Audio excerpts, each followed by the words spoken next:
Hello, today it's February 26th, 2019, and we're going to go ahead and we're going to try something that we saw on YouTube.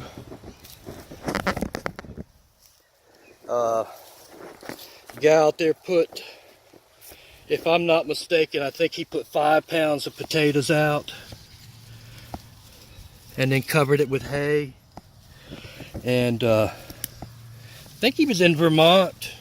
So everything's going to be totally different with me being down here in Florida. But all he did was he took the 5 pounds of potatoes and just laid them out, which I laid mine out carefully just so I could remember to count. And he just laid 3 inches of hay on top of them and walked away. He never watered them, never fertilized them or anything, and he came back with like 65 pounds if I'm not mistaken. So anyway, I'm just goofing around.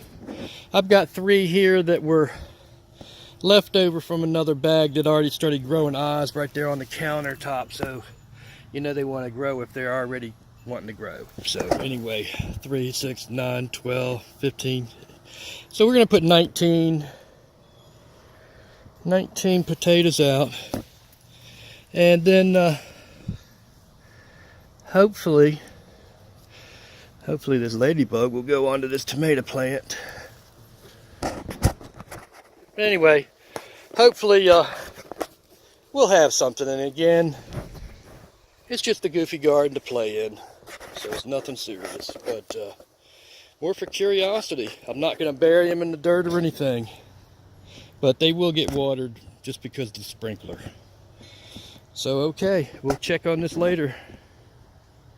Okay, so here's finished basically. Now we'll just wait for a few months. This is hay, by the way. This isn't, this is straw, not hay.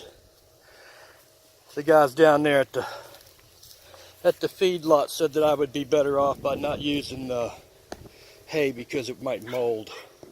And that this would probably be best for me not to have a mold issue. So anyway, we'll find out. I'll keep you posted. We'll be looking for some green to come out above this hay. Always got to wait for the green. Got to have the green first. All right, later.